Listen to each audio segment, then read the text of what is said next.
What is up, ladies and gentlemen? Eric, we are back with another episode 347. I forgot to do I forgot to count.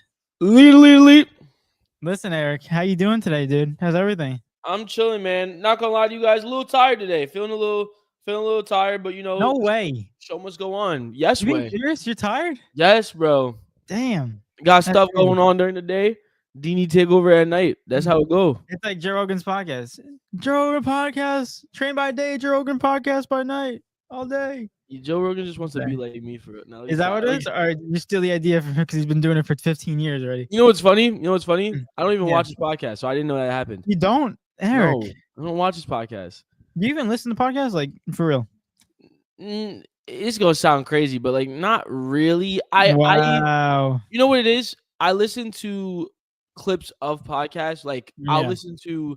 So for example, I always mention this guy. I love watching. I send you his videos. I love watch Legend of Winning or Low, and I also like watching KOT for Q Kenny Beecham. Like they have podcasts, and they also make videos like clips from their podcast as well. I don't watch stuff like my attention span. It's not built for me. I like doing it, but it's not built for me to watch sometimes. Like, so you can't comprehend like for that long. It's not even that. It's the fact that like I can't sit down for. Peyton Pritchard is busted open. Oh, nice. Oh, it's not Peyton Pritchard. That's Kristaps Porzingis. That's crazy. Zingas Pingus he got MMA fight right there. How did that even happen? No, right elbow. Yo, they cut him clean open. Wait, let me see. I was right. Oh, he did on purpose. Oh, he did on purpose. That's a technical. Look at that. Nah, he's kicked out the game. Boom. Yeah, he's getting ejected. That's out of the game. Look, he didn't even like. I don't know. I don't think it's on purpose, but it's too bad of a play. I'm sorry, buddy. He cut that boy wide. Don't show that on TV. You can't show that on TV. What? It's not a big deal. It's just fake with tomato sauce. Oh, tomato sauce. Oh no. Come on, Zingas Pingus. Zingas Pingus, man. We gonna get into that really quick, y'all. That's gonna be talked about because this game is wild. I want to break it down just a little bit, but let me move up so I don't keep coming out of focus. Yeah, no, it's not the fact that I can't comprehend it. It's just the fact that like I'm gonna be real, like my attention span won't sit there for that long and hear about it unless like they're actively like saying something all the time. Because sometimes a lot of the stuff that I'm trying to hear, like they'll just be saying like stuff that I don't agree with, and if I don't agree with it, I'm not gonna do it. But the thing is, I also can't put it on in the background because I'm a very attentive person. So it's like, yeah. So if I'm doing something else, I'm not listening. So like, why is it on in the background? Like, so if you're on the train and like someone could be robbing the train, but you're listening to a podcast, you have no idea what the hell's going on. See, right? Just no. That's not how that works. Speaking of robbed, we actually have one of our friends that got robbed today. What? I don't think you have to look at the group chat. You didn't look at the group chat yet. Bear, no, I just got off of work, so I didn't check anything. Yeah, Bear, I'm gonna, if you don't mind, I'm gonna tell you a story. But Bear, right outside the campus. Right here, Bear. Shout out to Bear. What's going on, Bear? What's going on? Appreciate you popping out. So you mean he says robbed in Queens, Brunson for 3, Knicks in 5. Listen, I guess that robbed in Queens is actually legitimate then. No, yeah, he said, bro, he was outside, he was just outside the campus, and someone walked up to him, asked him to donate to something, and he asked for I think they asked for $20 or something like that. Bear can clarify, and Bear was like, all right, whatever, and then I think he said nah. Or like they said, give more, and he was like, "Nah, like I'm good." And the guy flashed a gun at him. What? Yeah. Damn. Yeah. That's crazy. I'm not gonna lie. Where on campus? No, he said it was just off campus. Just off campus. Dude, this is why I'm gonna be honest with you. This is my rant real quick. Go crazy. But Dave's not go crazy. Dave's not go crazy. The city sucks. Crime sucks. There's people in the city freaking don't know what they're doing. You got people out here that were just like, you know what, abiding citizens, and all of a sudden you go in the city, it's just like, yeah, it's just stabbings and gun violence and all that stuff all the time. It's so freaking annoying, dude. I wonder if they're gonna throw him out because he's trying to play like he hurt too. Man, we know your shoulder's fine. Stop playing with his goal up. Oh, they're talking about Bear. I'm like, what are you talking about? No, sorry. See, that's what I'm saying. My attention span, as you can clearly see. Bear, I'm so sorry, dude. That sucks. Yeah, damn. But he's fine. At least he's okay. That was the main thing. Yeah, at least he's okay. And realistically, not to say that people aren't really on stuff, but you can kind of tell when someone's like cracked out, dangerous, and someone's not dangerous. For example, I don't think that like I could just be assuming Bear. Obviously, I'm not in the situation. I'm not trying to downplay it at all. But like, if that man was really about something, think about it. He's picking up a charity. He's just trying to get a couple change, and he flashes the gun. He doesn't pull the gun out. Feel Wait, me? what do you Like, mean it's not. Like, is it actually a legit charity, or the charity his wallet? Let me read it. Also, Kristaps has a big bandage. He looks so dumb. Yeah, and they didn't even clean the blood up. They really didn't need to do that. They didn't need to do that big of a bandage for that. They dragged it. But they didn't even clean it though. His head is still bleeding. Why the hell is he getting a standing ovation like he just freaking won a championship for them? David, his head just got cut open. It's all right. UFC fighters do all the time, and then they boom. This is not the UFC. Listen, you can't hate the game, hate the player. You were not the UFC. You're gonna get cut open, and you're expected to keep fighting. This is not the same thing. Exactly. They freaking get a standing ovation for getting cut. Oh, nice. Yo, you're insane. Yo, someone could break their leg, and you'd be like, "Man, get up!" Like, what is that? Well, if Joe Mazzulla can say it, why can't I say it? Damn. Joe Mazzulla is and he's also a nutcase. No, Joe Mazzulla is a secret killer, low key.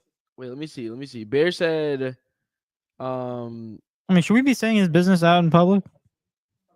No, I'm trying to get the gist of it. He just said it himself. Yeah, but not exact details. I'm not gonna give the exact Yeah, no. Yeah, he just got lined realistically. Damn, that's crazy. They was asking for a charity, and then someone else came about. And so damn, you can't even trust nobody these days. Not even people that are doing charity. Yeah, I mean, I never do trust anybody. The world sucks. People suck. That's what I'm saying. That's the message of our podcast today. People suck. That's the message of David. No. I'm not saying it. I'll say it for you too, Eric. People suck. No. I'm not saying that today. It's terrible. It's annoying. No, they suck. But anyway, what? Sorry, something just fell. Sorry. Oh, but maybe who flashed the gun? Maybe it was John Morant. I told him. I said, "Yo, wait." Maybe it was Ja. You got robbed by in Oklahoma right now. Well, actually, he should be on his way back. Memphis. He's on Memphis right now. Yeah, Memphis time. Ja he just got done getting destroyed. And Ja just did a side quest for an extra $50. Oh, damn, Bear, that's terrible, dude. I'm glad you're doing all right. Nothing terrible. Listen, money can be replaced, but as long as you're all right, that's all that matters. But I told him, I said, report it to the school. He said they're not gonna do anything. I'm like, I didn't. Don't report it to school. Report it to the police. School ain't gonna do nothing. I'm just saying on the campus.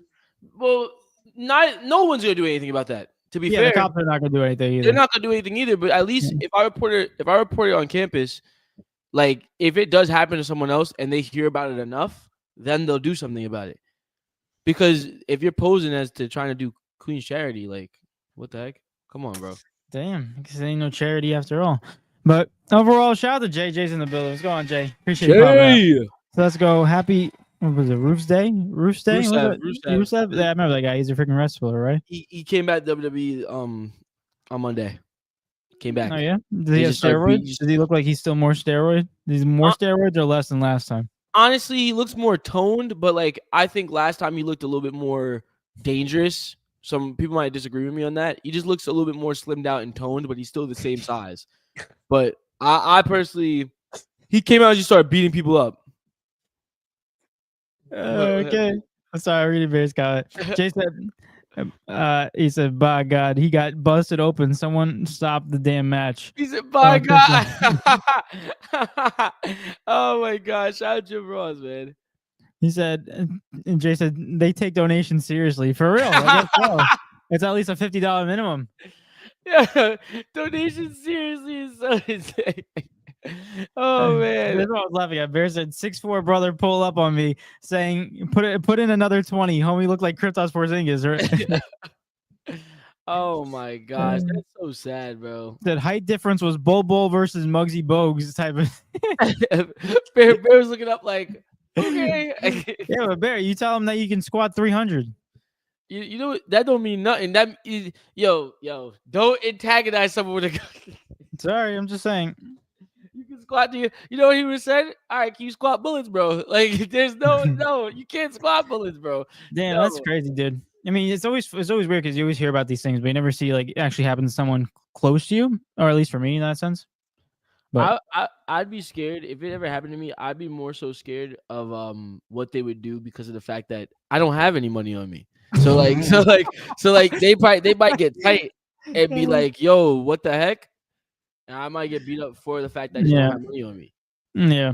No, at that point, even if you do, you just hand it over. It's not worth it. You can't take my card because once you leave, I'm just gonna call the bank and cancel it. What are you gonna do? What are you gonna do? Take my license? Gladly. I don't have to go for school next year. Thank you. Take my license, but what are you gonna do with that? Absolutely nothing. Like there's get alcohol. Like that's all you can do. First I'm strong, but I ain't bulletproof. That's what I'm saying. Yo, man. Jason, you just look the dude in the eye and SHIT your pants, and he will give you money. Damn. Oh, damn, man. That's crazy. But anyway, guys, I hate to make this type of transition, but $50 donation for the kids, of course. What was the donation? What was the charity anyway? The charity donate or get robbed. Yeah, get robbed charity. It was the Scammer Get Scared charity. You didn't hear about it, bro? Dude, this is why I'm gonna be so real with you. Even if you're a dude, do never walk alone freaking out in anywhere past Queens now, apparently. You know what it is? I just my method is like, if you gotta be alone, yo, keep it pushing, bro. If you head down, like don't look nobody in the eye, don't look just keep it pushing, bro. It's not worth it. Even if you, no disrespect, it's sad to say, but it's not worth trying to brighten someone's day for 2 seconds and then you find that person that you're trying to brighten their day is trying to hurt you. It's who cares? Like you gotta.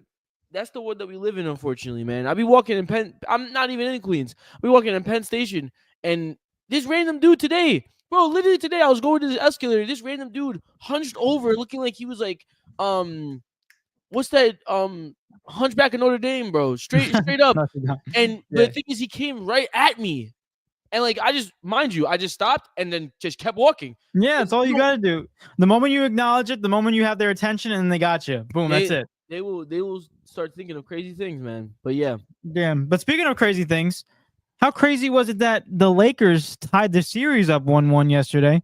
I hate to do that type of introduction after a really sentimental moment that we just had, but I had to transition because we got to get our brain. Wow, David. But, sorry. Wow, David. It's a little douchey. My bad. But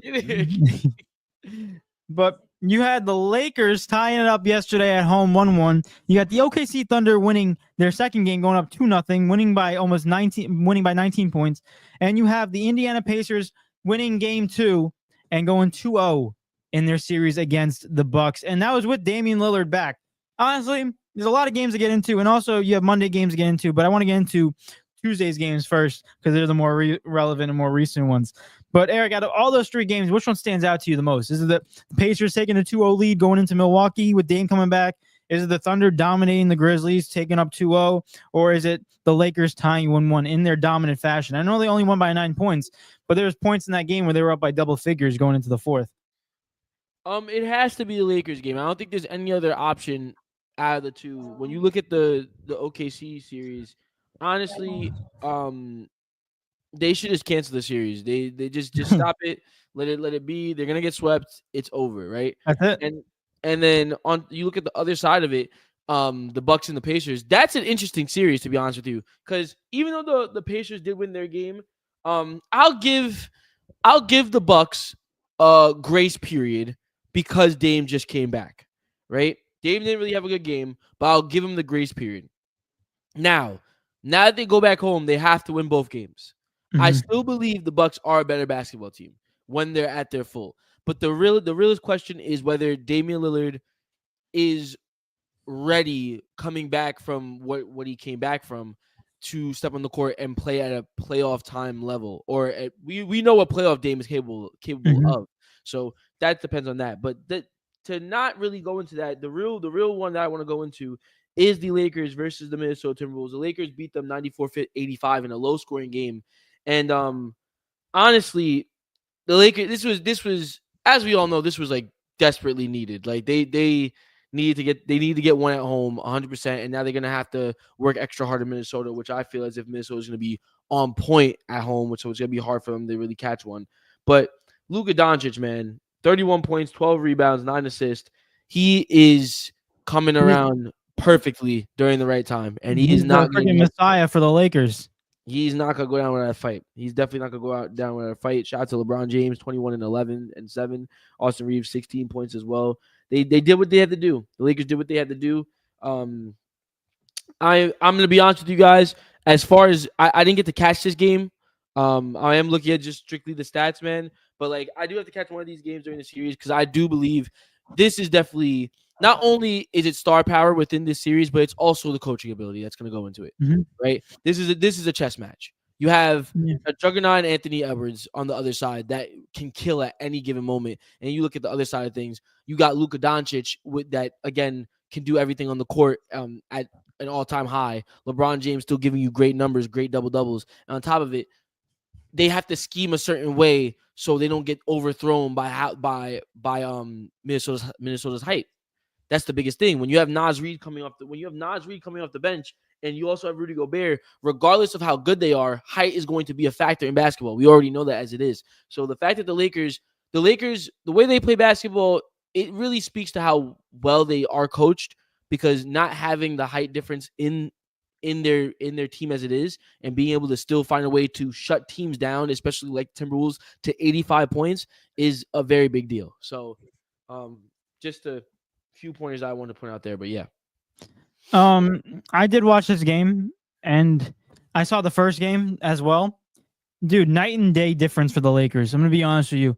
For anyone who actually did catch this game, you could understand what I'm getting at with this, because you look at the Los Angeles Lakers in this game, they came out with urgency. I know they did in the first game too against Minnesota as well. They started off with a big lead, but then no one else stepped up after that. It was just Luka in the first quarter. Then once Luka sat, LeBron wasn't there, Austin Reeves wasn't showing up, and that's where they fell off at that point. That's why they were down by double digits at some point and lost the game ultimately. But this game, totally different. Luka went off, played the whole first quarter, dropped 16 points in the first quarter, I do believe. And then LeBron James was going off too in the first quarter. Austin Reeves still hasn't gone off this series, and we're still waiting for him. Maybe he's the next stone for the next game. Maybe they're just taking turns. You do game 2, I do game 3. Like, as that's where they're doing that right now. But the key thing was that LeBron James stepped up in this moment. It's really that simple. Their defense was on point. And we said going into this matchup that this was going to be an entertaining series. Like, this is going to be the most entertaining one out of all of them, especially in the Western Conference. Most entertaining one. And the Knicks and Pistons one was going to be very entertaining as well for the Eastern Conference. But overall, I just want to give props to Luka Doncic. That's why he's my freaking favorite player in the NBA. Luka Magic Doncic is unstoppable. The dude has a chip on his shoulder every single game that he plays. The only thing I would ask for less is if he stopped complaining to the refs so much. But honestly, if he keeps on playing like this, you can complain all you want, because you're dropping me 31 points, almost triple doubles. Go ahead. But Luka is probably the only bright spot that I can say has been consistent since the playoffs start. LeBron came alive in the second game, and that's ultimately why they won. If they have LeBron, Anthony Davis, he's not there anymore. Sorry, Anthony Davis. If you have LeBron, Luka, and Austin Reeves all on the same page, playing like they did in the regular season, dude, this is they probably win this in Minnesota as well. See, you know what it is for me when it comes to that? It's the fact that the Lakers have to rely on that fact of, if they all are on the same page, it is very hard to stop them. But for them to all be on the same page, like, again, it's only going to get harder and harder from this point out.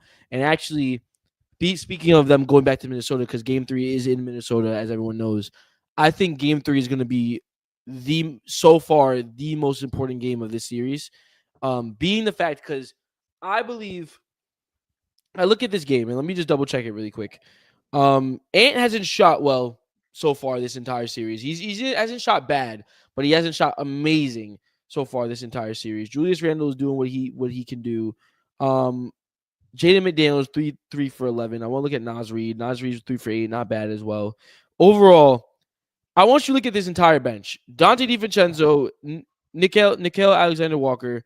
I'm not gonna really highlight Terrence Shannon Jr., but regardless, my thing is this: you go back to Minnesota, I almost want to guarantee you even if the Lakers play great defense, the Lakers would have to play insane defense, right? Because they slipped up. They slipped up in game one. Realistically, they lost game one. I'm not gonna say that because the Minnesota Timberwolves played well, but it wasn't crazy. Ant did not go off that in that first game. He did do it in the assist and rebound department though. 8 assists, very good for Ant.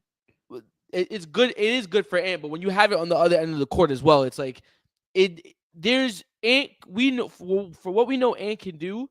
He didn't go crazy in that game, and that was a winnable game for the Lakers. But the Lakers just didn't show up. Now we go into Minnesota, whereas I believe this entire bench, like we talk about, right? I know we joke about it, but honestly, these players are good enough to the point whereas all they need is a little bit of crowd behind them. They're cooking. They're doing what they have to do coming into this game. Anthony Edwards is doing what he has to do coming into this game. So far, it looks as if they've schemed very well against him, right? However, there is the Minnesota Timberwolves are going to be better regardless at home. The Lakers are going to have to come in and play the best defense that we've seen all year, genuinely. So for me, I think Game 3 is the biggest one because it's going to set the tone of what's to come into Game 4. Because Game 4 is going to be basically for the Lakers do or die at that point. Because I believe the Lakers end up becoming if they end up going down 3-1. I think the series is over. I think the Minnesota Timberwolves are good enough to at least get one more win, as opposed to the Lakers coming back from 3-1. I know they have the only man. There's a man on the team that's done it before, and it's been in the finals. I get it. But in reality, this Game 3 is so crucial to this series. I think Luka's going to probably have an insane game. It just matters if everyone else is on the same page. That's what it really is. I mean, it's everyone else on the same page, but they all can do that. We know that they're capable of doing it, especially against this Minnesota team. And they've done it in the regular season. They can do it in the postseason as well. I just think, like you said, next game is very crucial. I agree with you 1,000% on that. It's either the Lakers have to get one in Minnesota. It's that simple. Either it's 2-2 or you go up 3-1. Like it's that simple when you go to Minnesota. But you got to at least take one game, whether it's Game 3 or Game 4. But we all know Luka's going to show up. We most likely hope that LeBron is on the night where he's going to show up because he did in the Game 2, but not in Game 1.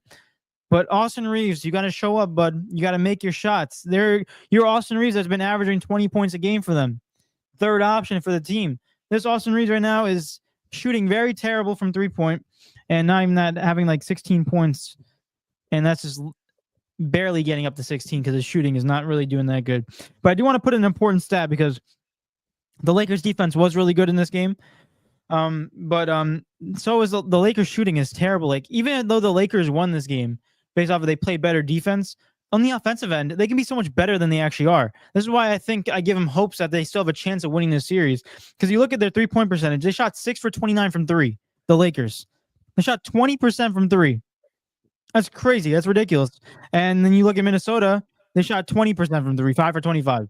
Like no one was hitting their shots. And I know both of these teams can produce the offensive power that is necessary to win, but it just comes down to it. It's going to be down to, I think, whether the Lakers can have all three guys going off. Because when you're away, you need everyone to step up. Because we know Luka's going to step up. We need the bench players to step up. We need Dorian Finney-Smith. We need Gabe Vincent. A couple other guys. But it is possible. They can take one game. I'm not saying it's not. It definitely is possible. I just don't think... I know the Lakers play good defense, but for me, it's... Can they do that in Minnesota? And is there going to be a situation? Because we all know good offense beats good defense no matter what. You know what I mean? So it's going to be a tall task for them. Well, not if you ask Nico Harrison. What happened? Not if you ask Nico Harrison. What is that? Defense wins championships. You said good offense beats better defense or something like that. Good defense. Good defense wins championships, yes, but at the end of the day, if someone's cooking you, you can't do nothing about it. Come on, Nico. Eric, Nico's right. Defense wins championships. That's why he's at home. Oh my gosh, man. But overall, that would actually lead me into my next question before I close out this game for myself. Who do you got Game 3? And because I'm assuming that you have the Lakers taking a game because you have the Lakers going through. I also have the Lakers going through, but I kind of just picked it because it was like the safer pick. I would like to see the Minnesota Timberwolves go through rather than the Lakers, my personal opinion. But where do you have the Lakers actually winning in games 3 or 4? And how does it happen, genuinely? It's tough because when you go back to a home team, the home team has the advantage, right? But we said the same thing about the Lakers in game 1. I think it all depends on who starts off hot in the first couple minutes of the game. I need to see how the Lakers play intensity-wise. Because the way that they played in game 2, the way that they started off with a high pace, pushing up the court, like made me realize, like right off the bat, I'm like, oh, they're gonna win this game. Like I gotta get that feeling when I watch them. If I watch them in game 3 and they're playing the same way as game 2, they're most likely gonna win because of the pressure. Doesn't matter they're in Minnesota. They're most likely gonna win because they're attacking, they're playing hard, they're playing good defense. And if they make a couple more shots, they're definitely winning this game. But I don't know exactly what game.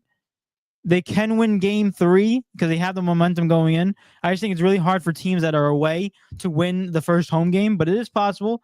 But I think they at least win one of them, whether that's 3 or 4. Then they go 2-2 going back to LA. I just think when you look at the talent-wise, Luka, phenomenal. He's got targets. He's like MJ in the sense where he thinks everyone is saying something bad about him. And he'll make it up, right? He'll even bring fans into it. Like, this fan talked bad about me in Minnesota, I'm gonna beat his team now. Like this is what we're really getting into. It's like I can't really like put that past. But then again, I want to give a real shout out to Julius Randle. That game yesterday, I know you didn't watch it, but Julius Randle was showing up. Yeah, I know he's the highest scorer in that game, but he was showing up for his team. And got to give him some props because he was the only one that really was efficient in shooting. And also another thing for Minnesota, sorry, they got into foul trouble. Naz Reid got 4 fouls by the second quarter, and he had to sit out until the end of to the beginning of the fourth. Like, the Lakers are smart in that aspect. And also, not even that, Dante DiVincenzo had 4 fouls and he had to sit out until third quarter, so late third quarter. They're missing some of their team as well. Exactly. They play smart basketball. And honestly, people are saying, like, hey, I hate it. It's not fun to watch. But listen, it doesn't matter what you think. As long as they win, that's all they care about. Strategy. You know, the question is, can they make them get into foul trouble every single game? I don't know. I think the Timberwolves, in my personal opinion, I want to say, even if it does go 7, I mean, if it goes 7, it's in LA. Mm-hmm. I want to say Timberwolves in 6. That's my feeling in my gut. I feel like they win both of these games by a little bit, and the Lakers take the one at home, and then they can't beat them away. That's just my personal opinion. I feel bad for the Timberwolves because I said it on this podcast. I believe that OKC Thunder versus the Timberwolves, I think the Timberwolves would have a good shot at advancing. And it would be totally different scenario what we see with the Memphis Grizzlies right now. But overall, I think Minnesota is a great team. I really do. I think they have a great depth. They got a good coach. They got superstars. They show up at the right times. It's just the fact that they're versing a team that has veteran leadership and more superstars. And then we got to see how that translates to it. But I think Minnesota has great capabilities. If they beat the Lakers, they're most likely going to the Western Conference Finals. I mean, I don't know about that. In my opinion. They're most likely, I agree with. They still got to get to the Warriors. And I think they match up better than the Warriors. Huh? They match up better than matchup 100%. Better than the Warriors. I would agree. Rudy Gobert at center. No one is taller than 6'5" on that team. That's not true. Kevon Looney is 6'9". Quentin Post, the white dude. Yeah, the rookie. Was he 6'10"? Yeah. Well, he's this one. He's just only one. Yeah, but Draymond's like basically DPOY. Nah, so I don't get no basically stuff. That's why he's gonna get bored. He's not gonna get bored over Rudy. Either, though. That's a high issue. The Lakers have the high issue as well. Yeah, Rudy just sucks. No, Quentin Post 7. Yeah, that's what we said. 7 foot. And then there's another one. Am I tweaking? Where's the? Oh no, he's 6'9". He's 6'9". Tracy Jackson Davis. Yo, this team is low key small. They're small guys. They got a guy. Yo, they got Yuri Collins, 5'11". I could be in the league. That's what you telling me? Mm-hmm. Yo. Damn, 5'11". Giving us hope for some short kings out here. But all jokes aside, you know what team isn't good? This Orlando Magic team. I can't fathom the fact right now. Granted, listen, y'all. I understand. Orlando, Boston is the second seed. Boston is the defending champions. I understand they're a good team. Don't get me wrong. But there's no Jason Tatum, and they're down 9 with 5 to go, and it doesn't feel like they're gonna come back. There's another 3 from Derek White. Now they're down freaking freaking oh my gosh, I can't even do math. 12. Like I don't know. I don't know what to think of this team because to not see that, to not take advantage of the fact that Jason Tatum is sitting out, their number one offensive guy, and not be able to even be able to be within like 5 points right now in the we're not in crunch time yet, quote unquote, right? But we're approaching crunch time and they're not even close to them right now. Yeah. It's absurd, bro. Y'all I getting mean, torched, even though Derek White killed you last game too, but this is bad. This is so bad. We kind of said it.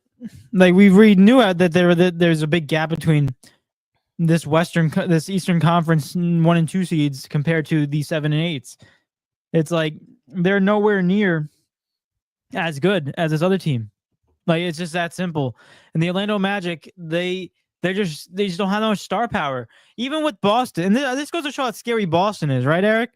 Because you guys, for Boston fans or Boston team, you guys don't even have your star player in the game, and you're still beating on. I know the Orlando Magic are nothing big, but they're still a playoff team. And it's just crazy to think about that, dude. That how dangerous they are, how much depth they have.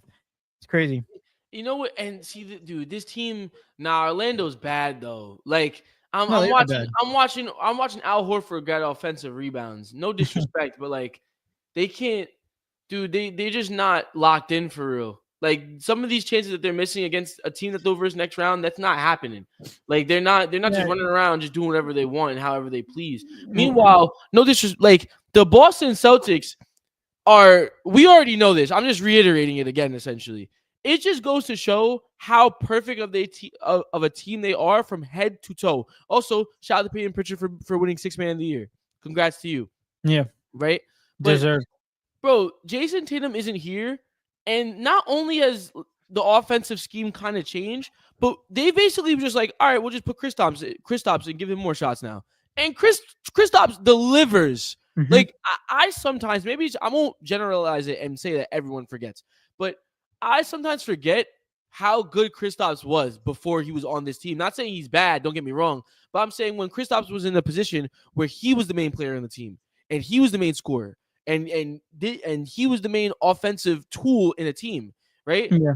If JT go down, I'm not saying that they're bad, but like they still can put BTA to other teams like this with no JT because Kristaps is still performing in that manner. It's absurd. It's absurd how Joe Mazzulla has these guys moving, man.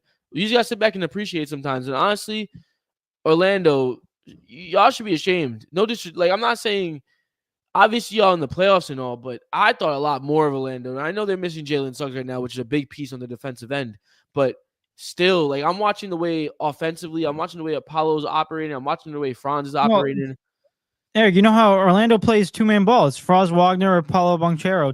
It's always them, those two guys. It's not gonna win. It's so bad though when I'm watching Paulo get mismatches when in reality there's no real mismatch on the court for the Boston Celtics when they all have their starting lineup. They're all tall and they all can play defense. The only person the shortest person on the court is Drew Holiday, and Drew Holiday is one of the best defensive guards, if not the best defensive guard in the league. So it doesn't matter. There's not really any mismatch.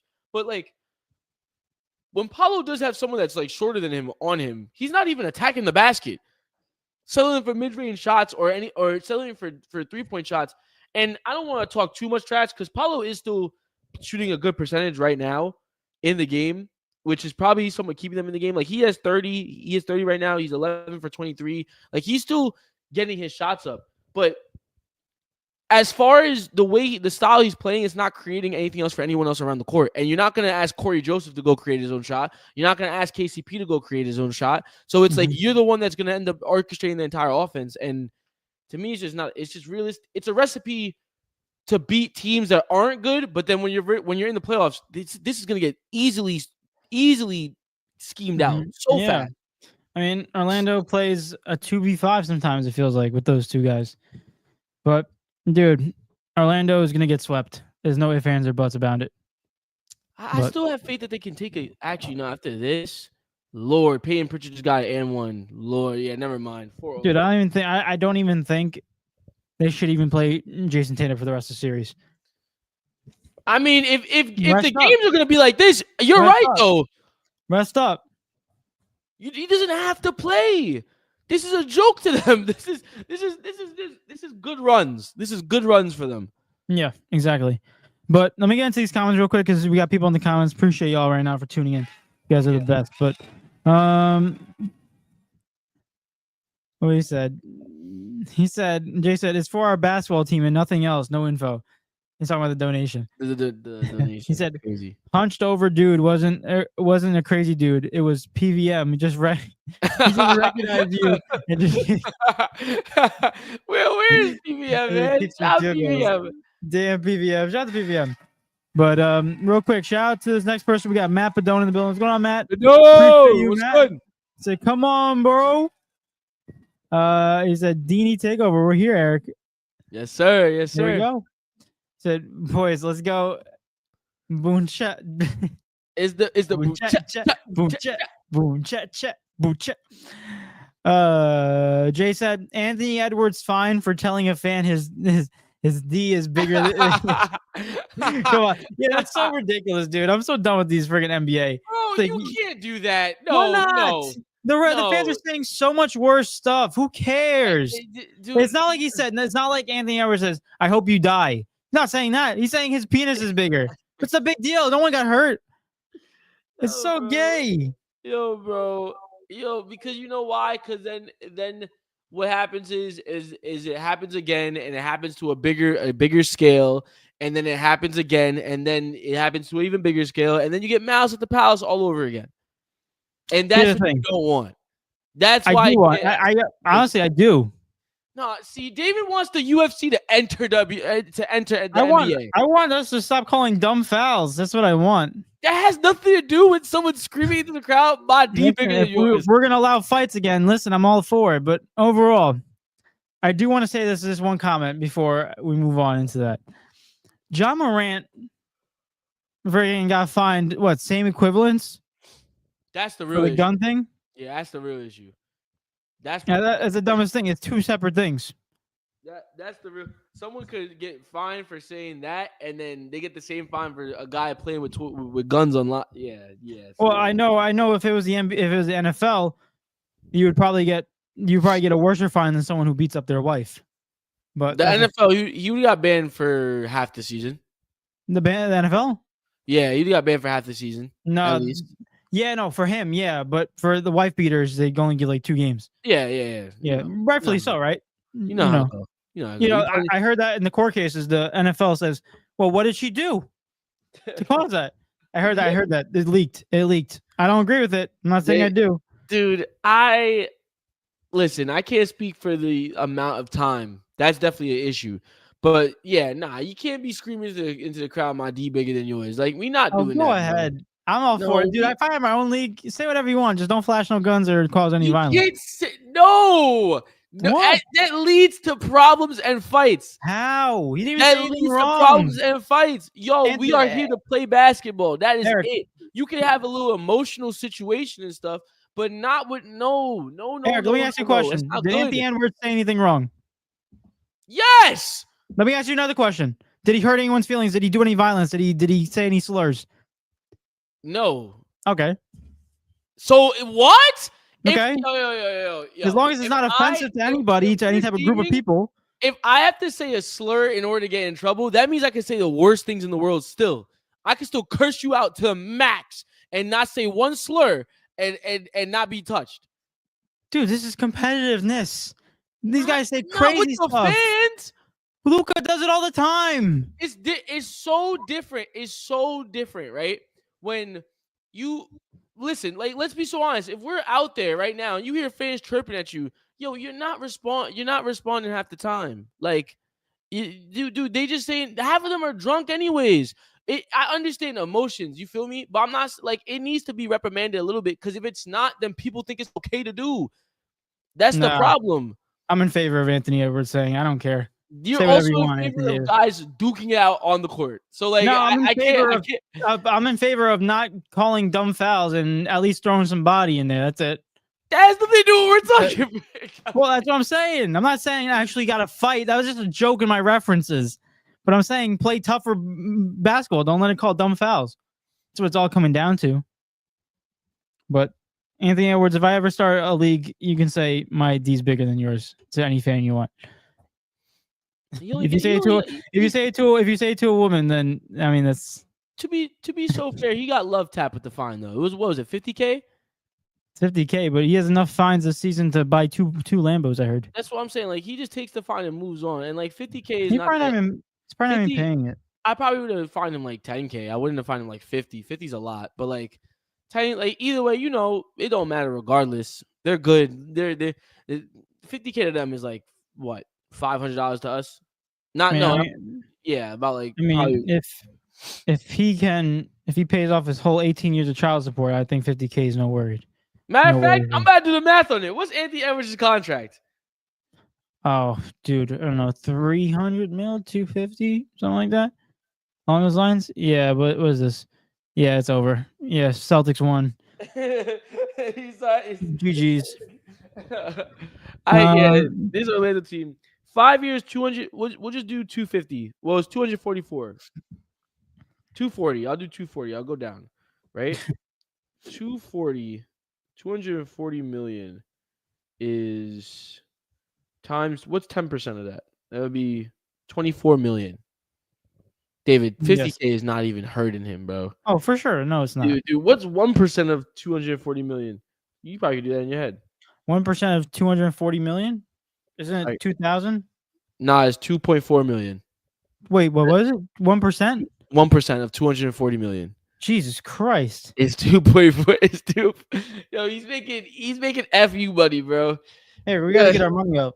Huh? Yeah. Dude, these guys are disgustingly rich, bro. Disgustingly rich. Damn. $240 million? Goodness gracious. Damn. 2.4. Yeah, 50K is like 0.00001% of his contract. Facts. That is true. So it's like it don't even matter for real. But I don't know, dude. But Bear said T-Wolves and Lakers can easily go to 7. I would say Lakers in 7. Ant and Luka going to be a battle. For sure. It's been showing it right now. But I would say the Luka does have the advantage, though, in terms of gameplay. Yeah. But Matt Badone said Sharpie, copy, free Kenneth Lamarckey. Lakers in 5. Lakers in 6. Ooh, 6. Sorry. This dude. But Shannon Sharp, I know he's not saying that message no more. Can't even say anything anymore. He can't even speak. I think he got. I don't know. I feel like have you heard the recordings of that? Yeah. I think it's fake. I don't think there. It sounds edited. I don't know. Something doesn't sound right of it. It's just so suspicious when he had an allegation earlier and then they put another one because the other one got dropped because it wasn't true. It's like, how many times is it going to keep on going on until you get it right? Until he stops messing with women that are 30 years younger than him. Listen, I don't know, dude. People, that goes back to the lesson of the day. People suck. For sure. There you go, lesson of the day. People definitely do suck. Yeah, literally. She knows something about that. Matt said 5'11" equals short king. Well, in the basketball reference, it means short king, not in real life. In the NBA, if you under 6 foot, you are a short king. You're a short king, but it's okay because we still appreciate you. Even I would say 6 feet is a little bit of short king nowadays. Yeah, CP3, small dude on the court. Yeah. Muggsy Bogues, dwarf. Okay. He's a dwarf on the court.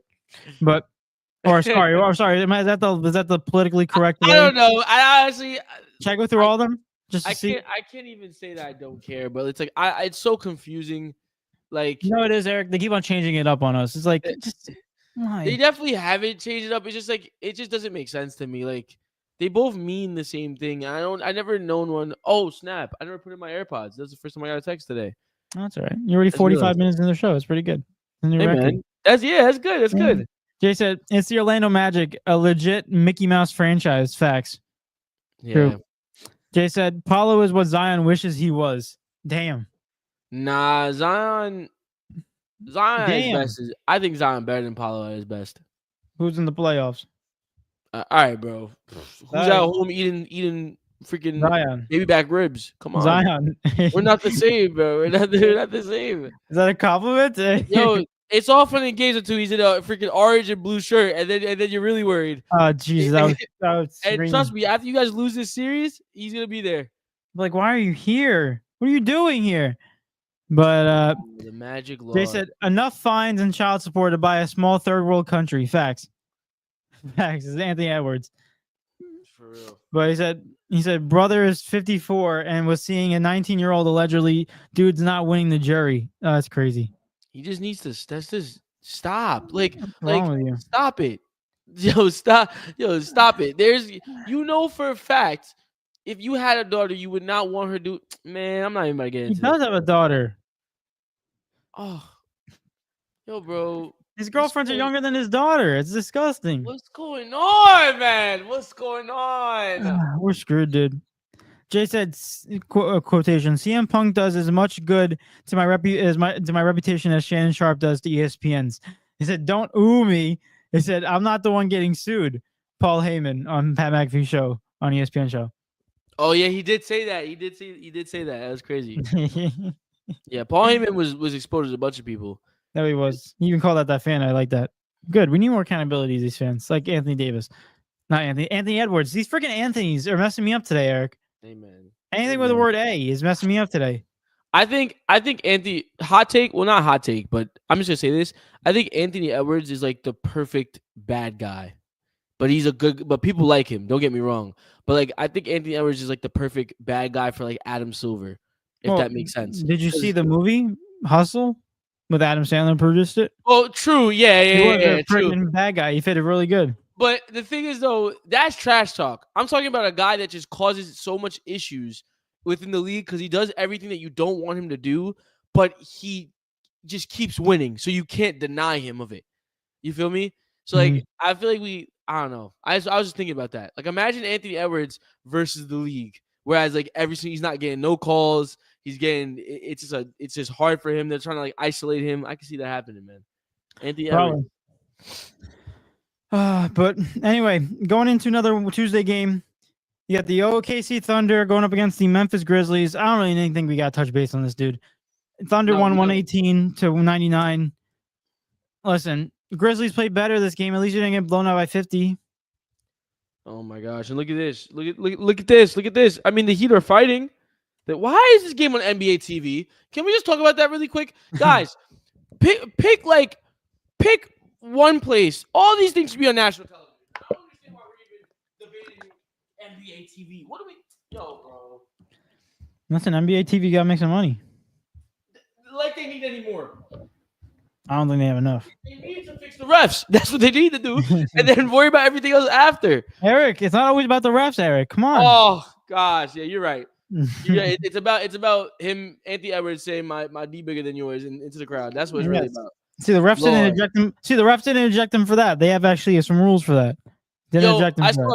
I saw a clip of Anthony Edwards trying to get the refs to throw out LeBron. I thought it was so amazing. Yeah, funny. He was like, LeBron cursed out the ref. Well, not really cursed out. He was like, he did curse at him, but he didn't curse him out. And Anthony Edwards was like, "Whoa, that's a tech." If it was me, I would be getting a tech. And I fully agree with him because 100%. They want to grab techs for people reacting to things, but then when someone literally curses at you in your face, what's going on? It's funny. It happens. Freaking LeBron's the only person that really happens like that because you can't say it's LeBron's team because Luka just got thrown out like a week or two ago because he was cursing at a fan, but the ref said, "Oh, you said that to me. You're out of here." So like, we're really being real about it. It's only LeBron James that gets that type of treatment. That's it. Yeah, no, I don't know, bro. I don't know, bro. But if you look at the Magic suck, like you said, the Memphis.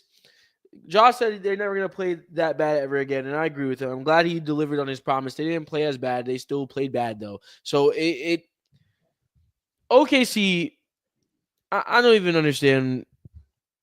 Man, this team is so good. If they just continue to play like this, it's an easy Western Conference Finals. I'm sorry. Like, there's no way the Clippers – I mean, maybe. I don't know. Because the Clippers – I actually watched that Clippers-Nuggets game up until the fourth quarter, and I had to go to bed because I had work in the morning. But Kawhi was cooking, and that Clippers team offensively is hard to stop. That Clippers team offensively is very hard. James Harden is still doing James Harden things. Kawhi Leonard, when he's on, he is on. It's very hard to stop him. And obviously defensively, they're not bad either. And Zubac is playing amazing. So, but it really as far as this team goes, you go to show that the Clippers' reason for not making the playoffs far is Paul George. that's also, bro. Think about it. The Clippers might win a first round series, and Paul George is at home. And who's the other guy that I mentioned the other day? Tobias Harris. It might win a first round series, and the 76ers are at home. It just maybe, just maybe, it was never them. And Jimmy Butler is with the Warriors, and the 76ers are at home. And the Miami Heat are about to be home. So, man, I'm scared of the Warriors. I tell you that much. I am scared of the Warriors. It looks like Jimmy Butler wants to be that version of Jimmy Butler that we saw in the Miami Heat during the playoffs, and he now has Curry next to him. Can I be real with you? Go ahead. I think I watched them. Did you watch them play against the Rockets? No, I've just been looking at highlights. I will say that much. I haven't been able to tap in just yet. I will say this from an unbiased standpoint. I think the Warriors are very good. I think they're a very good team. I think when they verse a team that's better than them, they're going to lose. Obviously, that sounds really simplistic and real, but obviously you're going to lose to a team that's better than you. But I do think when you really look at it, when it comes down to it, I feel like the Golden State Warriors, because you look at that Rockets game, there were so many chances for the Houston Rockets to come back. They were making like 20, they were making like 10-0 runs, 15-3 runs. Like they were coming back into the game after they got pretty much 20-point deficit that they were suffering by halftime or around that time. But they were showing up. They were showing up, and that's the only thing, because I know Houston's not that good of a team, in my personal opinion. They're not a team that I'll be raving about saying that they're that good. But like when they verse a team like Los Angeles or Minnesota or another team like OKC, like I really think that they will get beat. And I think it's not even close, in my personal opinion, because I think they have too much of a gap. Warriors, they play great for like a stretch, and all of a sudden they don't, and then they get their lead taken away. Like, that's how I feel like. I do disagree. Okay. I believe Houston is a good basketball team. I think they're actually a very good basketball team. I just think the Warriors are not a real 7 seed. I think that's what the real problem is. Houston is the second seed for a reason. I think this is the first time that we're seeing Houston this high in the playoffs. So last year did they make the playoffs or Houston? Yes. They did, right? They playing, I don't know. No, I don't think they did. I thought there was an 11 seed last year. Can we get that? Let me see. Let me ask my people at ESPN. Pull it up. Yeah, go ahead.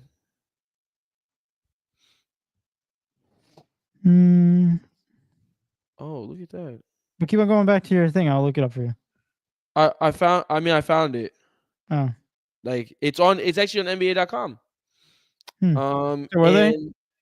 They don't show the play-in. I can't see the play-in, but for the playoffs, they wasn't. I don't know if they was in the play-in or not, though. I can't see. Well, I'll go with Basketball Reference. Just continue your thing. Well, my thing is this, right? They're second seed for a reason. This is just their first time ever being in this position. And unfortunately, they're versing a team that wasn't doing well at first in the season, was struggling a lot, acquired Jimmy Butler, and they was learning how to play together, got better.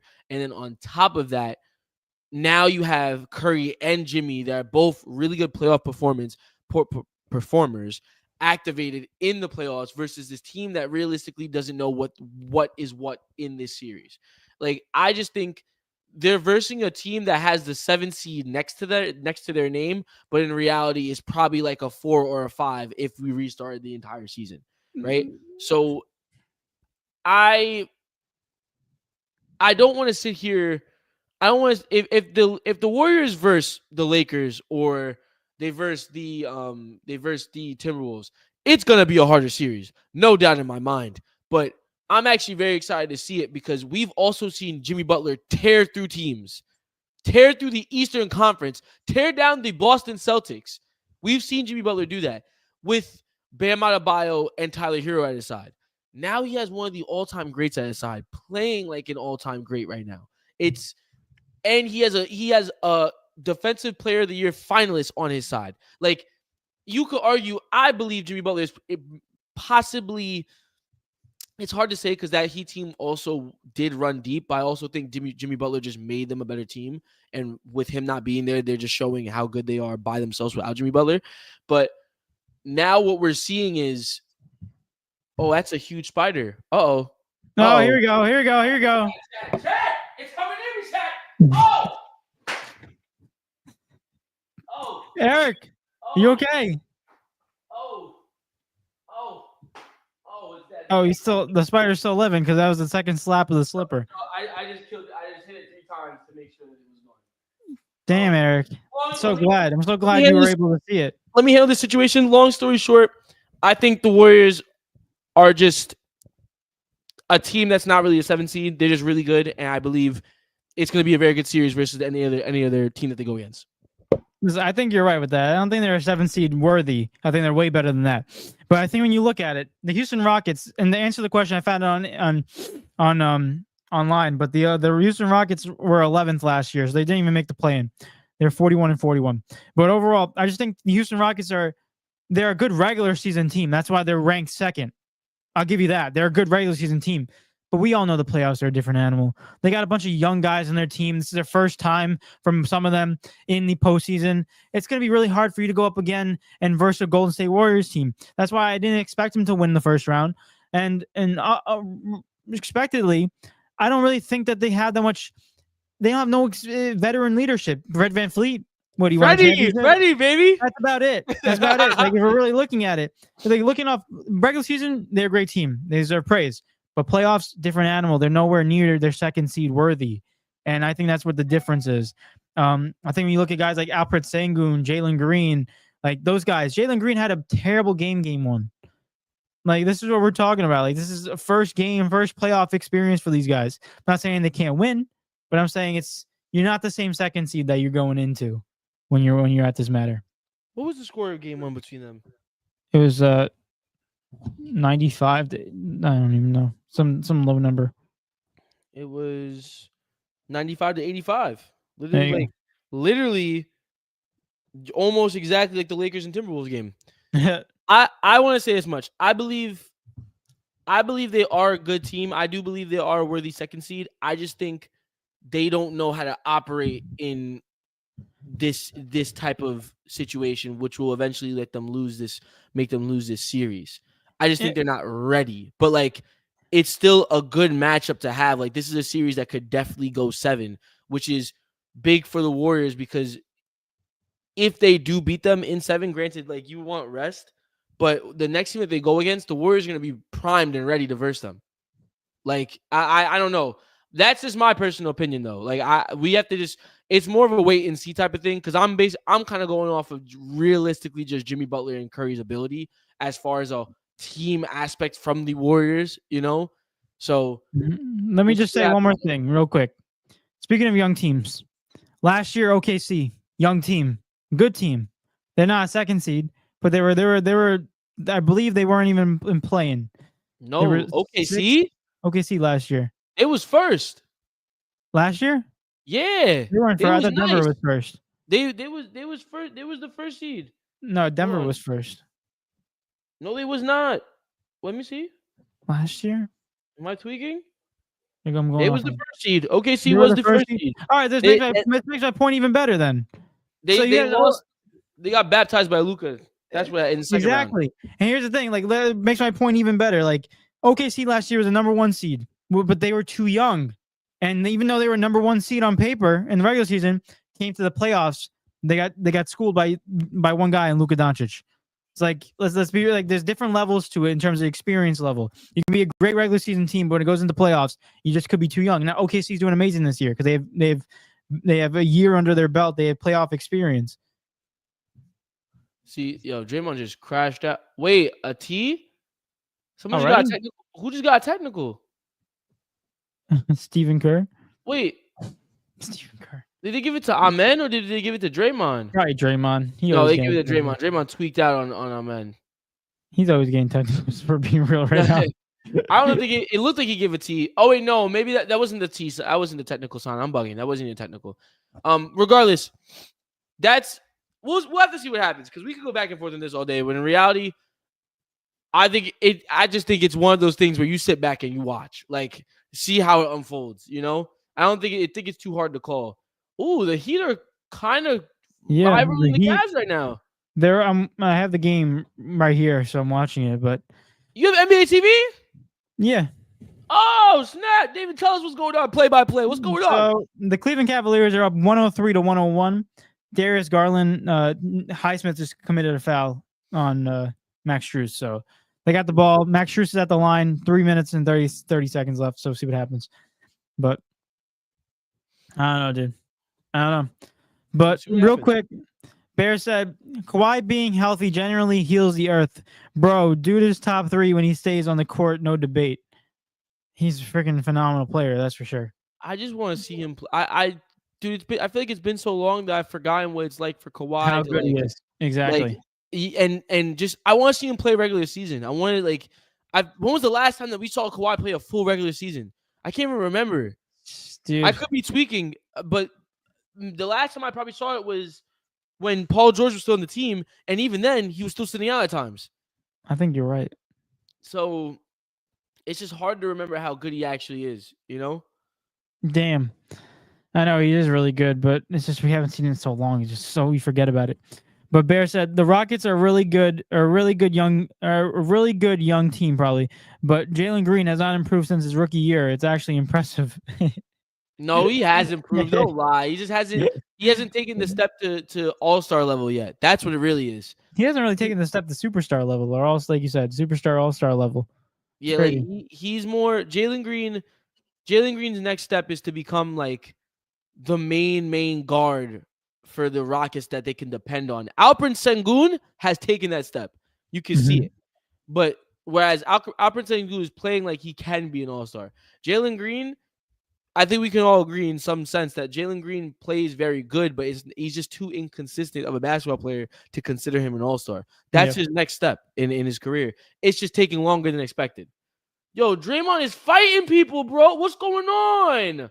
I mean, the first game was already chippy, so you're expecting something. Yo, Draymond and Dylan Brooks freaking fall on the ground. Like, yo, are you seeing this or no? You're not seeing this, right? Yeah, I see it. Bro, Draymond and Dylan Brooks. Yo, dude, Draymond. You guys are silly. Like, Draymond, I really don't like Draymond. I think he's a clown. I really do. I think he's just so annoying. He's an annoying player to play against, but hey, man, a great player to have on your team. Not even that. He says some dumb stuff off the thing too. It's like, dude, you just. Not even that. Jordan Poole could beg to differ. That man, low key, Draymond ruined Jordan Poole's career. Draymond got Jordan Poole traded, and Jordan Poole fell into a gulag, bro. Straight up. Ian, but he might have Cooper Flag on his team. I mean, unless they don't win the lottery, because it's coming to the Nets, baby. Cooper Flag to the Nets. Let's go. I'll take it. And then we get Giannis. GG. Jay said Draymond Green is proof CTE is real in basketball. Facts. Facts. Nah, Draymond. I think that's his straight personality. Sengun looking like you want to play real. You want to play crazy. Oh my gosh, that's 2 offensive rebounds, dude. They're selling. See what I'm saying? Yo, bro. All right, let me just continue because I'm gonna start watching the game and doing a sportscast. Anyway, the Cleveland Cavs are up 113-108 right now with 1 minute and 11 seconds left in the fourth.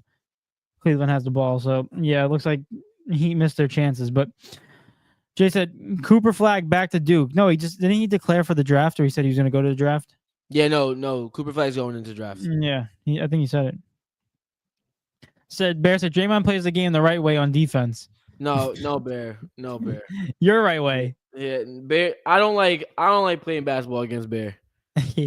Bear just too aggressive. I'm sorry. If I dribble and I'm doing the shy pump fake, the head fake, and I'm like not trying to flop, and it's just happening because that's when you know something's wrong. You go to dribble and you're like, oh, because Bear's freaking pushing up on you. Yeah, 25-8, bro. I think it's football without like contact. But yeah, even in football, you make a route that's pass interference. But anyway, I do want to go into that last game on Tuesday. Was the Indiana Pacers going up against the Milwaukee Bucks? The Indiana Pacers did in fact win this game. But I do want to say something for all the sports bettors out there. If you would have took the under on Damian Lillard, you would have cashed out. How do you know that, David? How do you know that? Because I didn't touch that because I was scared. Oh man, I was scared. I'm like, he's Dame. Maybe he can have some more points. But I'm in my head, I'm like, he's coming from DVT. Like, it's kind of serious stuff. I don't even think he's going to be 100%. And it really showed he wasn't 100% in that game. I also think that meant that, like, I feel like, I mean, if I had to put myself in those shoes, it'd be very hard for me to overcome that mental to like come back into the court and know, like, that's scary. You know what I mean? Because you can't, you don't. Correct me if I'm wrong, though, David. Like, you don't feel anything that physical from that injury like that. Is it even considered an injury? Like, what is it considered? It's an injury. It's a illness. Like, you don't even feel like the physical effects the same that you would feel like hurting a bone or spraining a muscle or something like that compared to that. Yeah. So I feel like it'd be even more Dude, scary. I don't even know the symptoms of it. I mean, if I'm being real right now. I don't even know what you feel. You probably just like dizzy or just like weak. I don't know. Yeah, lack of blood flow. I'm just assuming. But anyway, Jay said Draymond would be MVP in that Russian hybrid wrestling basketball league, guys. Yeah, the one that Khabib plays in. Nah, I think Draymond would fight every single. He wouldn't be there to. He wouldn't be able to do that league. He start fighting everybody. Draymond would lose in that league. The first thing you said is Russian. You should already be scared. Draymond is not cut out for that stuff. He's tough. Listen, Draymond Green is tough in America or for NBA terms. But if you put him into EuroLeague basketball, he ain't tough no more. Yo, he definitely no, he's not tough. He's fighting. I'm telling you, he's fighting. Every game he's getting thrown out because he's not handling all that contact. And he's gonna get beat up, probably by the fans too, because they have no boundaries over there. They probably just rush on the field. The ultras are coming onto the court. Facts. It's scary stuff, dude, but it's entertaining. That's why they asked Luka and Jokic, like, "Are you nervous about the home field advantage?" He's like, "Brother, Bro, are you? I play in Serbia." Can you look at the screen really quick for the Rockets? What? Do you see that kid upside down? What kid upside down? What are you seeing on your screen right now? I see they're replaying the game, the Draymond Green. You missed it then. Never mind. Dude, they were showing the outside of the arena, and there was a kid upside down hanging on bars. I was like, yo. They need to go check on him because that ain't that. They need to go check on him because they're good. Oh my god, damn. But overall, I do want to get into that Pacers game. The Pacers won 123-115. I'll say it once, I'll say it again. I think this Pacers team is really good, and they won their games that they're supposed to at home. Granted, Damian Lillard is coming back, but I just think with a serious injury like that, it's going to be really hard for him to come back and be 100%. Therefore, I'm having the Indiana Pacers winning this series. I think Milwaukee wins probably one at home, but I think Indiana takes it overall. I hate to say it, but I just think it might be too late. I mean, I don't want to count out Giannis. All Dame needs to do is drop 20. Drop 25-5. Drop 25-3, honestly. Just be a good 2, a good enough 2, and let Giannis do what he does and be great, and they still have a chance in this series. I don't want to count the Bucks entirely just yet, but overall, it's gonna be tough. I think the Bucks can win both games at home with Dame. It's gonna come down to who can really go walk into someone else's crib and take it. I don't think the Pacers are gonna do that in Milwaukee. I really don't. Not game 3 at least. Maybe game 4, but not game 3. And then it might go 7. I don't really want to give the Pacers that much credit. I really don't. Why? They're a good team. They are a good team, but I would rather see the Bucks go through because I know the Bucks are a better team than them. I know it's just the fact that Dame was hurt, came back, and has to now get back to 100% off rip, and that's the real issue with the Bucks right now. But I don't think the Bucks are a better team than them, even with Dame 100% healthy. No, I think the record shows itself. I think they are they're both really good teams. I think the advantage that Indiana has is the fact that they have way more depth, and it's showing in the playoffs. I just think the Bucks are a little bit more inconsistent. That's it. But when they're both at their best, the Bucks are a better team. The Bucks beat them in the regular season series when we was doing the playoff predictions. And I can't use the excuse of, oh well, the playoffs is different, because Giannis knows what it is. Dame knows what it is. That half that entire Bucks team knows what it is. You know what I mean? Like I think the Bucks are a better basketball team than them. I just think they can't figure it out right now. And their coach sucks too, to be fair. So I don't know. I think the Pacers are. Don't get me wrong. I don't want. Let me reword it then. The Pacers are not a bad basketball team. The Pacers are a very good basketball team. I just think the Bucks can match their team effort enough, and they blow them out on. Oh my gosh, bro! This is playoff basketball, bro. And this is how the Rockets will win their game. This is playoff basketball. They getting gritty. They getting gritty. They not letting nobody. I love it. I love it already. This is playoff basketball, baby. This series is gonna be a fight. And that's how they will win their game. It's really that simple. Wow. But like I was saying, I think the Bucks can match their team effort enough, and they have way better superstar power than the Pacers do, which puts them over. That's where I stand with it. All right. Well, we'll see, but I do think the Bucks are wrapping it up, and I think it's going to be a really big offseason for them because Giannis might leave, Dame might leave, coach is probably going to get fired, Doc Rivers. So see what happens. But overall, Bear said Bucks are for first round exits. It's too late for them. Blow it up. Honestly, they might do that in the offseason. But Eric, I do have two more games I want to get into, and then I don't know what else you want on the agenda, but I have a couple. Yeah, we could go to 2 games, and I have just a little bit of soccer news, and then you call from there. All right, on Monday after their podcast or during it or once the game ended, we didn't get to see it. But the New York Knicks lost to the Pistons 100-94. Yes, sir. The series is tied 1-1, and they go to Detroit, which Detroit is amped to win one because of the fact that they haven't had a playoff game there and God knows how long. But you know that whole building is going to be popping off for them. I'm just going to make it short and sweet. I don't really want to dwell on it because it is a Monday game and we probably already forgot how they played, from being real. Well, but I actually remember because that was the only game. That was the only game that I really was locked in on that night because I couldn't watch the other one for real. But I remember specifically because I actually talked to you about it. I sent you an Instagram reel the day after. But I gotta say, if the Knicks don't get out this first round, I think Tibbs is getting fired for sure. For sure, I agree with you. It's because after watching that game, there's no reason offensively the Knicks shouldn't be dogging the Pistons. And the reason I say that, well, let me not say dogging, but the Knicks have so many weapons offensively, and there's no reason why Jalen Brunson should have the ball in his hands every single possession to score. It does not make any sense. Why did you go get Karl-Anthony Towns if he wasn't going to take that many shots in the clutch? Or if he wasn't going to take that many shots in the fourth quarter? It doesn't make any sense. Let me pull up the stats from that game really quick, just so I can make sure I'm saying exactly what I need to be saying right now on the podcast. Karl-Anthony Towns that game, 5 for 11, 10 points, 6 rebounds. He shot higher than, or technically lower than 50% from the field, but he shot a good percentage from the field. He was 0 for 2 from three-point line. Okay, that was bad, right? What was his free throw percentage? Let me see this. Let me see his free throw. He didn't get to the line, right? The fact that Karl-Anthony Towns took 11 shots and Jalen Brunson took a total of 27 does not make sense. I'm sorry. Jalen Brunson did drop 37, and I will always be an advocate on giving the ball to your best player.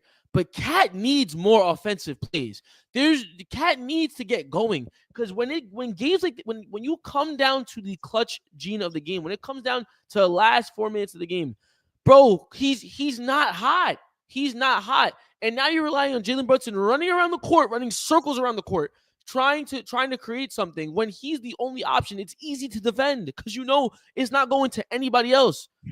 It's too much offense from Jalen Brunson. Let him cook, but Cat also needs the rock as well.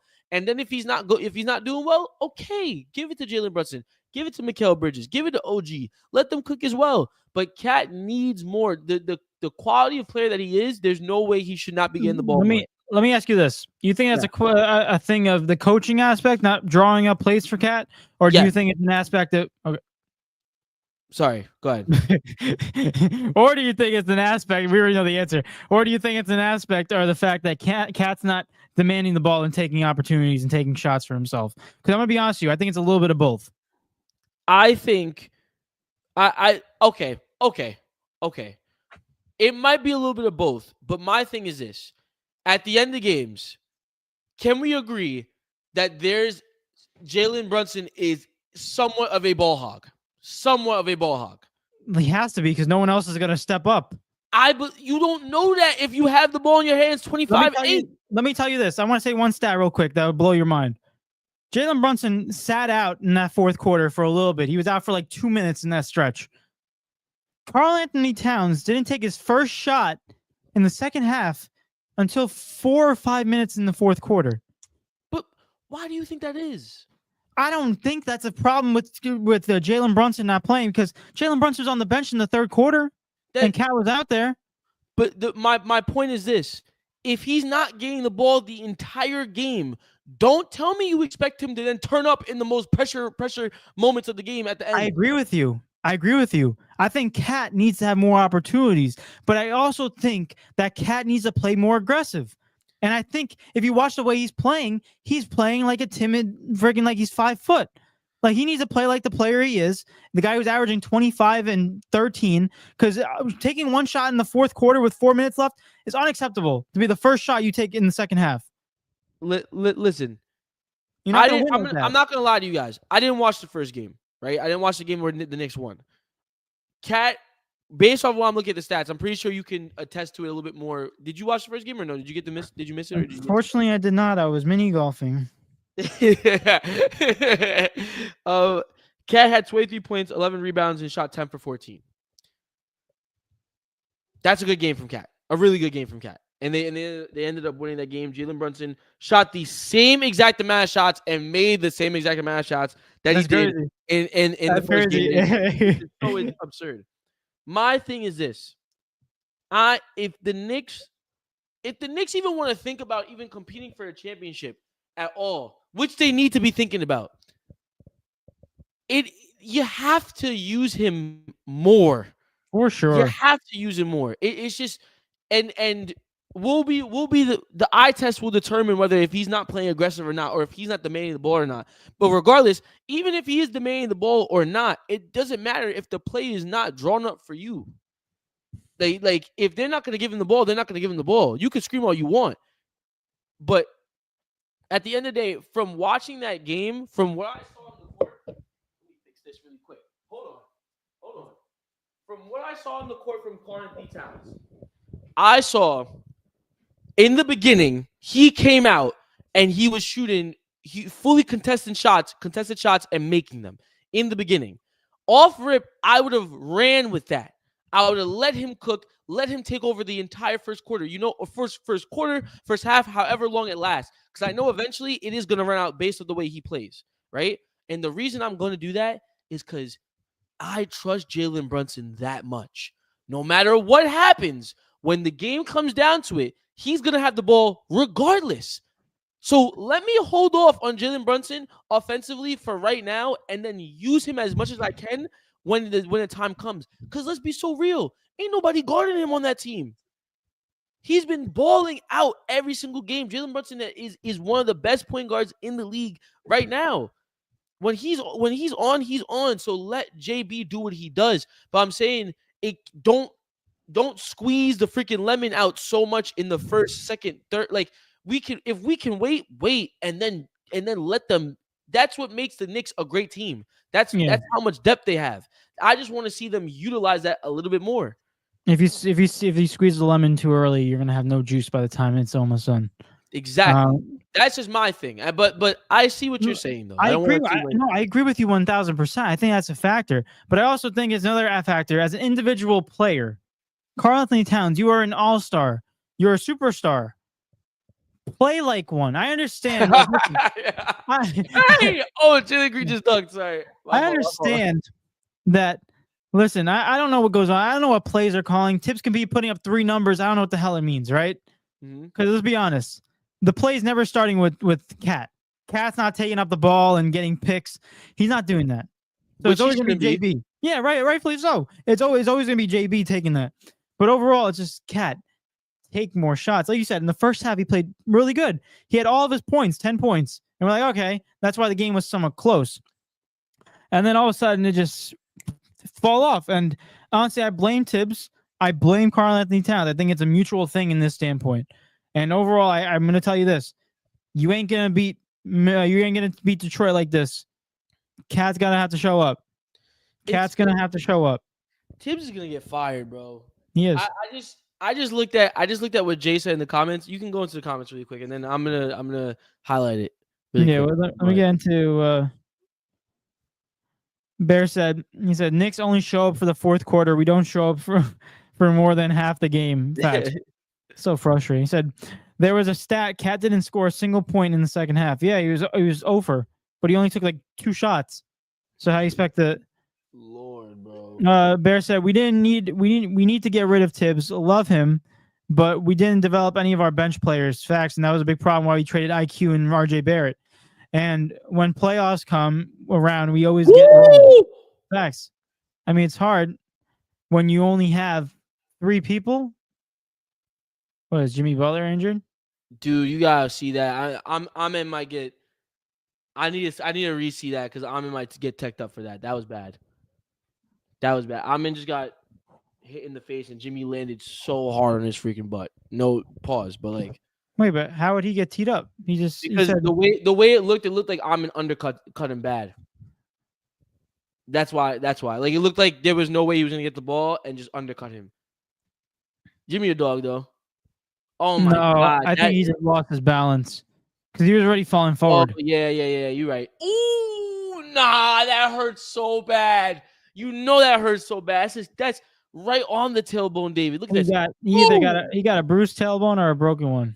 Nah, oh god, that's got to be. Joe Mazzulla is saying, "Get up." Dude, that definitely hurts. Back.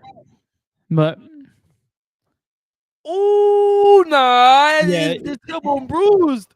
Yeah, he ain't gonna be playing good for the rest of the game. That's for sure. You know, all them hip muscles is tight right now. That ain't even hip muscles. That's just bone. He's following the footsteps of his brother. What he did in Detroit the other day. Dude, it's the first quarter. He got 3 fouls. He's not playing for the rest of the game. Like I said, Eric, he's following the footsteps of his brother. I saw in Detroit. Why was he in the game with 2 fouls? When Jimmy Butler just missed a free throw, you know that's serious. His butt hurts, bro. You know. Ooh, sorry, I didn't mean to interrupt you. I'm so sorry. That just. Jay said, why run an inbound play to Bridges when your best offensive player, you're inbounding the ball? So you played through Brunson the whole game. Let him take the final shot. See, the Knicks always do something like that. Jalen Brunson will inbound the ball, but then get it off like a screen pass or a pick and roll type of option, get the ball back to him. But that time they just didn't do it. And I don't understand that either. This doesn't make any sense. It's like you're already using him for the rest. Why would you stop? He's going on fire. And then Jay said, what was the bench scoring for the Knicks? It's always been a problem for the Knicks. They never play their bench. And Miles McBride had 8 points. And that's it. Now, I also want to highlight something that is really bad if they lose this series. I will look back at this series. Miles McBride played 13 minutes at 8 points. Mitch Robinson had played 20 minutes off the bench. Had no points. He was 0 for 2, but he had 7 rebounds. That's his job, right? Cameron Payne played 4 minutes, and Landry Shamet, Lord, played 5 minutes, right? Not even Precious Achiuwa, who you've been playing consistently in the regular season. I don't think, no matter what they do, even if they get past the Pistons, Jimmy going back to the locker room. Yeah, of course. He can't even run, you think? No, that's such a bad loss for the Warriors. He can't run. He's got bruised tailbone. They lost game 1. I mean, game 2. GG's. That's it. They lost game 2 for sure. But what I was gonna say was, this team is just built to lose. I'm so sorry. The reason I say that is because even if you get past these guys in the first round, dude, Jalen Brunson isn't Captain America. He cannot play how much minutes? He cannot play 44 minutes every single game, and you expect him to just lead your team to greatness. You're gonna verse better teams that are just gonna be able to withstand his presence, and they need something off the bench. But even if you try to do it, these guys don't have the confidence to come off the bench in high pressure situations and really deliver because you never gave it to them. It's bad coaching. That's bad coaching 101, bro. It's one of the worst things that you could do as a coach is not give a player a chance, and then when you need him, rely on him and expect him to do something. No. That's not how it works. And it's not even like McBride was playing bad. He shot 3 for 7, 2 for 4 from 3. Bro, he's playing good. Give him more minutes. Like, these guys have to see the court, or else they're just never going to be ready for this. They're never ever going to be ready for this. The fact that Precious Achiuwa didn't even play is ridiculous. Makes no sense. I don't know, dude. It's definitely firing purposes. And then you have the last game on Monday's slate. Clippers win 105 and Denver loses 102. Clippers tie it up 1-1. I'll be honest with you, they're winning the series. Clippers, you think? I think they took one away, and I think they've been, even the game that they lost, they played better. Like, if I'm being real, the only reason why the Nuggets won is in the fourth quarter they came up clutch. But for majority of that game, the Clippers were playing better. To play better in an arena like Denver, where the altitude's 5,280. Oh, you're right. That's a good point right there. Be real, they're playing better basketball. They're not. That's a real home court advantage if you're looking at it. And the Clippers said, nah, we don't look at a home court advantage. Like if we're being real, now they go back to LA. I wouldn't be shocked if the Clippers win both of their games in LA. It's just that simple. So, man, I don't know. I think it's over, but I think Nikola Jokic is going to put up a good fight. He'll always put up a good fight. It's sad to see, but I can't fully say it. You're wrong. I'm just going to sit there and hope and see what happens when we go back to LA. That's why you don't fire your head coach a couple games before the Rackets. I'm gonna say, if we go back, if they lose this series at 5, everyone gonna be like, well, I'm pretty sure if Mike Malone was here.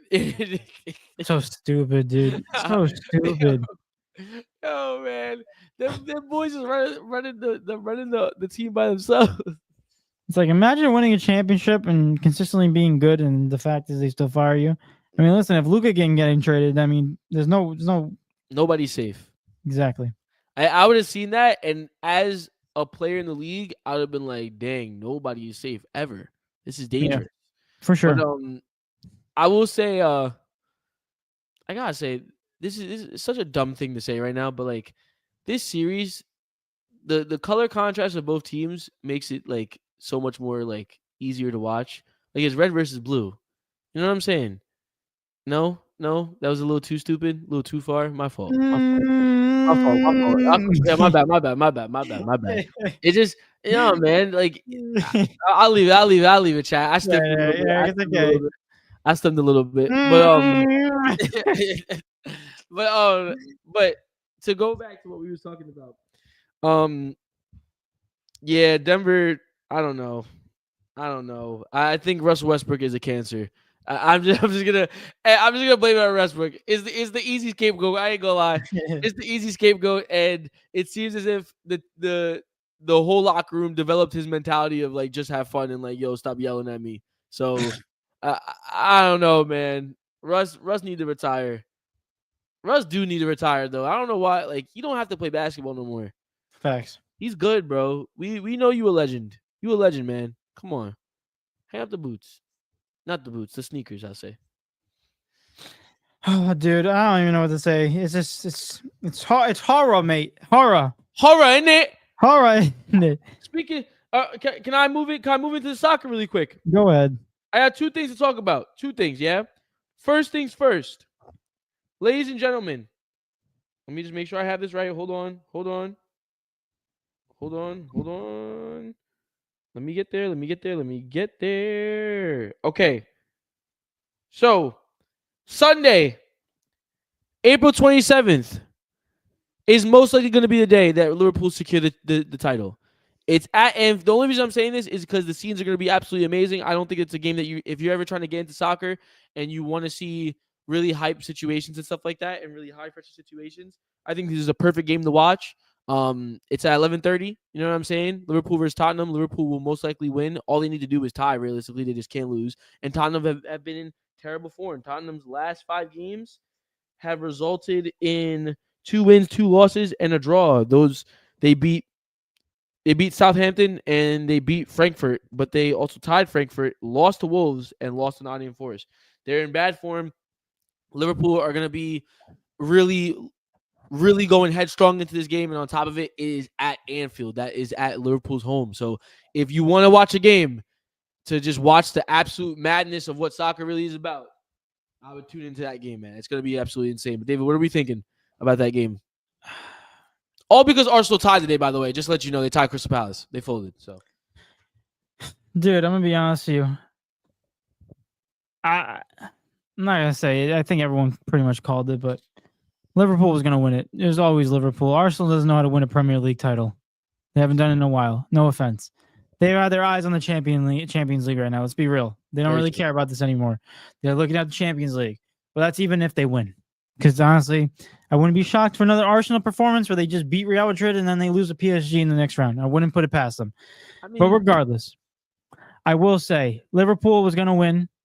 And I remember how we had a couple weeks ago where we were talking about, yeah, it's still possible for Arsenal. And I'm like, yeah, there's no way in hell they're going to come back. And the fact is that the Liverpool are just, Arsenal just sucks in the Prem. They just don't care. Like, how the you tied against, what was it? What team did they tie against? Fulham? They tied against Palace today. Palace. They tied against Palace today, 2-2. When you had a chance where you had to win. It's like, let's be real. That tie really ruined it for me, man. I really wish they won so we could, because if they won, I would have milked it. I would have milked it even if Liverpool won tomorrow, or tied at least tomorrow, whatever it is. I could have milked it because Liverpool's next games is Chelsea, but Chelsea's out of form. And then it's Arsenal. Like, we could have really milked it to the max, but it is what it is. The league's over, man.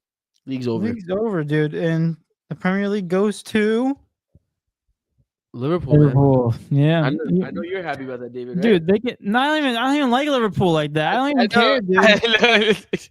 Liverpool sucks too, but oh my gosh, man. But the last thing I wanted to go into, that big thing that happened today,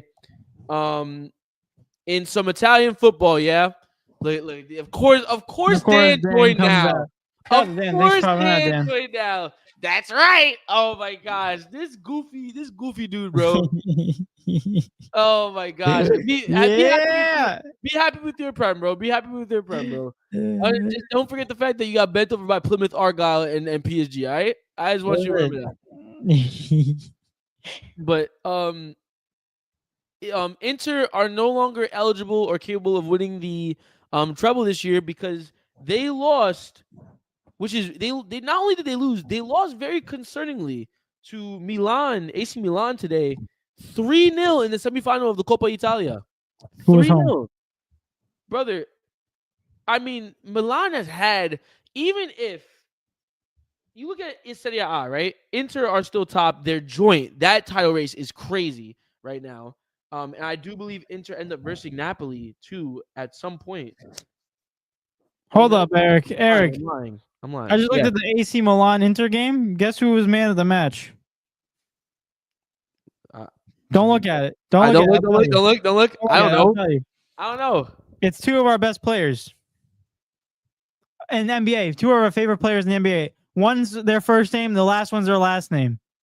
2 of our favorite players in the NBA. Well, almost their last name, but his name is Luka Jovic. Oh my gosh. Luka Jovic. Yeah, Jovic. Yeah, Luka Jovic. I saw it earlier. Yeah. They're making AI characters. NBA 2K friggin'. I actually remember Luka Jovic. He played at Madrid for a little bit, didn't work out, left, and somehow made his way back to Milan. And now, I guess it worked out for him in this game. Haven't heard much from him this season as a whole. What has he done this season? Let's see. Let's go into Luka Jovic a little bit. Man of the match, stats this season. Yeah, bro. See, Yo, he has 11 matches. He has 2 goals, and he started 3. He has not done a lot at all this year. But when the time was right, scored a brace. So That I'm gonna was be his real. first start. Be real And with you. I'm not concerned with Inter. I think even though they had the treble up, I think they have way more important aspects. Like you said, Champions League. I think it's and the title, the league title. I think that's their 2 most important things right now. I think they got to get everyone healthy because they have a big matchup. They got to versus Barcelona next round. I gotta be honest with you though. Yeah, their next game is against Roma, and then they see Barca. Dude, that 3-0 L is bad for the locker room, bro. You look at this lineup. They didn't come out with some rinky dinky lineup. They came out with a good amount of their good players, bro. Lautaro played, Taremi played, DeMarco played, Barella played, Bastoni. They didn't play Summer. De Vries played. Mkhitaryan was on the field. I mean, you're missing. Who realistically didn't start that was significant? I would say, I guess Fratesi, but I don't think Fratesi normally starts. I can't say his guy's name. For the life of me, Kuglanglu, whatever his name is. Yeah. He's a big player in that squad too, and Jan Sommer. Pavard also is a big player in that squad. Let me see who if they've been starting for the Champions League. Just to be sure, because yeah, that Bayern game they would have put their best squad out. Let me see. Thuram is hurt now. Yeah, Cognoglu will usually play. Bastonia Serbi would usually play, I guess, and then Pavard would be in the back as well, and then Jan Sommer.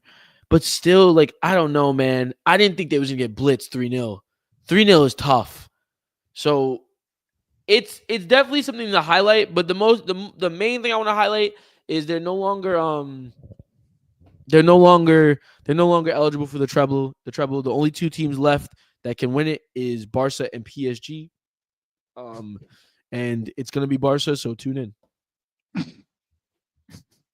I really hope so. I'm actually nervous. Madrid didn't play bad today, but they didn't. But they got a lot. Camavinga and David Alaba are listed as injured apparently. So I don't know how I don't think we're gonna lose to Madrid in the final. I think we got that in the bag, and then it's really the league and the Champions League that I'm worried about.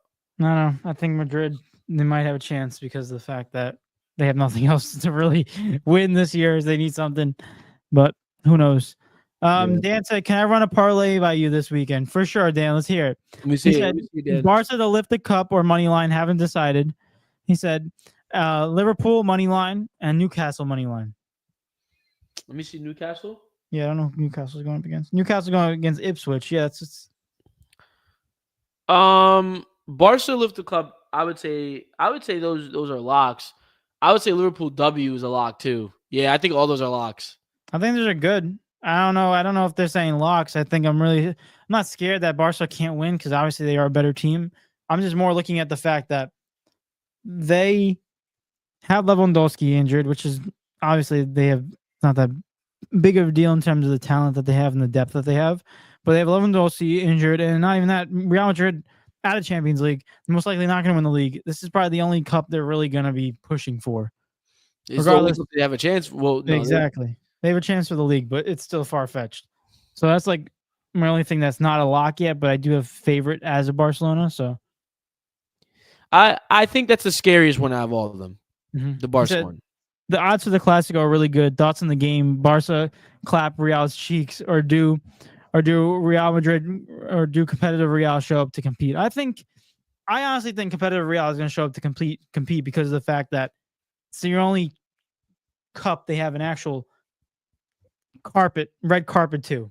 Because the league is they're still behind. So I think they have to win something this year. But I think sorry, I'm watching this fast break. What's it called? I think Barca. It depends on the lineup that Madrid put out, I should say. If Madrid come out and they put Dani Carvajal right back, Barca are winning. I don't care who's on the field. Barca are winning. It doesn't matter to me. If I look at the left back, if I see Fran Garcia, I'm interested in it. That's the only person I think might have a chance, realistically.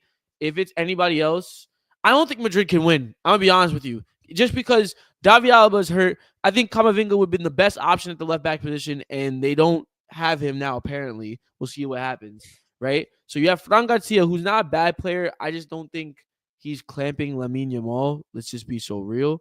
He is very fast though, so he'll be able to combat him very well. We just have to see his defensive abilities against one of the best wingers in the world.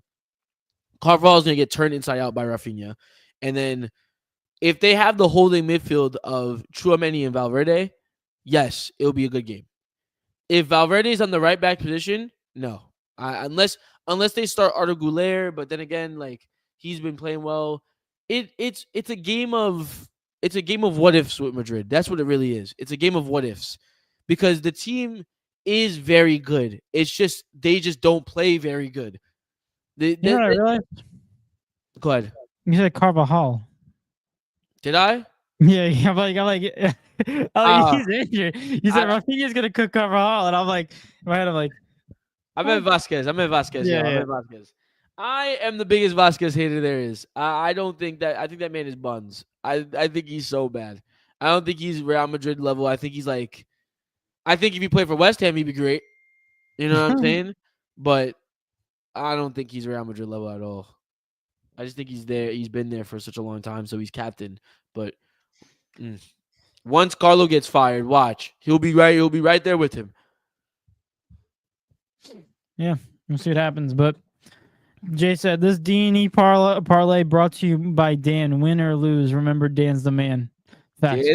Dan the man. There we go, Dan. Thanks, Jay. But overall, Eric, what else? What else you got, soccer? Those are the two things I wanted to highlight realistically. Those are the two biggest things that happened today. I mean, Madrid won, but I don't really care, like, because the league still they're still 4 points behind. League's like kind of like still up there. Juve lost today to Parma, which is crazy. Yeah. They lost 1-0 to Parma. I mean, what is even Juve's in 5th? Yo, freaking Bologna's about to make the freaking Champions League. Yo, what's going on? Who started for Bologna over here? What's going on over here? They got Odegaard. What? They got Jens Odegaard. Oh God. Yo, that's why they're winning, bro. Freuler, I've heard of him. That's the only person I've really heard of for real on this team. I don't know anyone else on this team. I'm gonna be honest with you guys. Ball knowledge. But real quick, Eric, I'm really excited because the next comment is from Bot. Stream Boo Bot. Let's go, Bot. Thanks for coming out. Stream the Boo. Stream Boo. They know it. They have to start doing this on purpose now, bro, because it's been more consistent lately. Yeah, it's similar times too. Hey man, shout out to Bot, man. Give us recognition, man. I appreciate it. Good job, Bot. Round of applause for the Bot. Thanks for popping out, Bot. But Eric, that's all I got for today's episode. Same here, man. We can now it's time to go to sleep. Oh, and Harry Kane's about to win a championship. That's a plate. Well done, lad. Wow, he can finally eat. Someone said Harry Kane's first championship is gonna be a plate. This man is so allergic to cups. I was like, he can't win. He just can't win regardless. Everyone hates that point. You're just trying to pick and choose something at that point. Dan said, "Oh, here's a topic. Do next season's promoted teams compete? Do next season's promoted teams compete, or do we get for the third consecutive season get relegated?" I think Leeds got called up. Burnley got called up. Burnley's back. I like that Burnley team. I'm not gonna lie to you. Burnley was good last year too, but when they got to the Prem, they got mixed and blitzed, and then got sent right back down. Looking at this Prem, I mean, Wolves is probably gonna lose Cunha, so that's something to look out for. That's true. West Ham potentially they're on the chopping block. You know what it is? West Ham's quality, if you look at their team, you would say no way they're competing that low. But the way that they're playing right now, Lord, you would have to say that. But we just have to see what happens because we have to see if Leeds or Burnley are even a level better than Ipswich, Leicester, or Southampton. Because even if West Ham's worst season, bro, they're still 15 points clear of 18th. Yeah, that's how bad there's a big gap on these three teams. So I don't think it's that bad. But we'll see what happens. I honestly don't know, Dan. I'm gonna be real with you. I think Burnley stays up. I don't think it's consecutive though. If someone's going down, though, it's Wolves. If somebody's going down, it's Wolves. It's not Tottenham too. Nah, Tottenham's not going down. No, they have to. Nah, Tottenham's not going down. Not next year. They'll figure it out. What? Every year they get lower and lower. Nah. Tottenham, like, because then I could also say United as well. Like, no, United's butt cheeks, but they're allergic. They can never go down to you that think? league. You No, I think? mean, they're gonna pay. They're gonna pay. They're gonna pay, yeah. No, the club They will would be pay to stay up there The club will be finished. The club will for be so sure. finished. You know how bad that would be if a good franchise, or not even a good franchise, because it's not even good, but a popular franchise to go down to the championship one.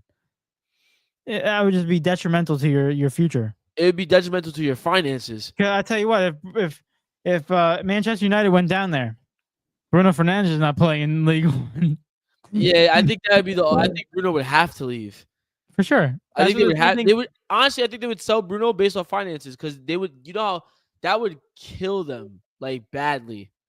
Oh, that's what happened with the Leeds. Leeds had like Tyler Adams. They had Aronson, Brendan Aronson, and then all of a sudden they got demoted, and then both those guys dipped.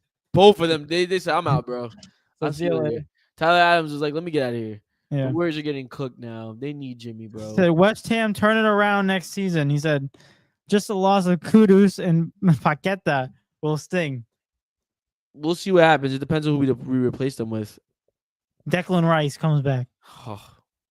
Eric. Oh my god! Shout out to Liverpool for not paying that fee, man. Crazy. If Deck was on Liverpool, oh my gosh, bro, Deck would be a Champions League winner. Oh, Arsenal, man, fix up, please. But just not this year. Barca's there. Anyway, I am tired and I gotta go to bed. Same here. Yeah, but without further ado, guys, we appreciate every single one of you guys that's tuned to today's episode. You guys are the best. Thank you for tuning in. Hit that like button down below. Subscribe if you're new, and share the show to everyone that you know. We love you guys. Appreciate you guys, and we will be back on Wednesday. We'll be back on Monday. So enjoy your weekend. I know over here it's supposed to be nice, so try to get outside, get some vitamin D, and overall, you guys have a great night. Bear, thank you. Appreciate you. He said, "Good night, Bear." Said, "Good night, gentlemen. I'm gonna be sleeping with." I don't think he meant that. I think he meant cat. But dude said cat, bro. Yo, pause, man. No, it sounds crazy. But Bear, good night, bro. Thanks for popping out. Just one typo, one word can really change anything. Jay said, "How has Wrexham been doing? Are they still close to being called up?" I think. What are they? I think they're actually about to get promoted again this year. I think so too. Wrexham League One table. Yeah, they're second. Yeah, but it's close. It's close. They might go. Wait, this is to go to the championship. Yeah. Look what money buys you, bro. Simple. Listen, it works. Wrexham, bro, went from. Oh my god, this formation is ugly, though. Jay, answer your question. It takes them probably about 2 years to make it to the Premier League, if they consistently. I think they slow down the championship, though. No way, right? Surely. I mean, you never know. Might be players being signed there. Everyone wants to play for Wrexham now. Look at this. When was the last time Wrexham lost? Oh my. Bless you. All right, let's call it. All right, Bear said he said sleeping with the. What did he say? Sleeping with the blicky. Oh, he said with the gat. Oh, okay. I got you. Now I understand what he means. He said I got the gat. Oh, he's like, I'm not no killer, but don't test me. Sleeping with the blicky, Bear. You don't got no blicky in your house. He's gotta flash the gun. You just gotta flash it. That's it. Yo, his mom's gonna freaking walk into the room and he's gonna be like, "Who's that?" Yeah. Gun, bro. Oh my Damn, God. dude. That's crazy, Bear. But I'm sorry about that happening, dude. That really sucks. For real. My allergies. Oh my gosh. Yeah, that was hitting me this morning too. But without further ado, guys, I think it's officially good to cut out the show today. But without further ado, if you haven't done already, hit that like button, subscribe if you're new, and share the show to everyone that you know. Appreciate every single one of you guys. You guys are the best. Couldn't do this without you. Round of applause one more time. And without further ado, hope you guys have a fantastic weekend, fantastic rest of your week. We'll be back on Monday talking about more sports, more NBA. And without further ado, it's been your boy David. And it's been your boy Eric. And we're out, guys. See you on next episode. Peace. Enjoy your weekend. Peace.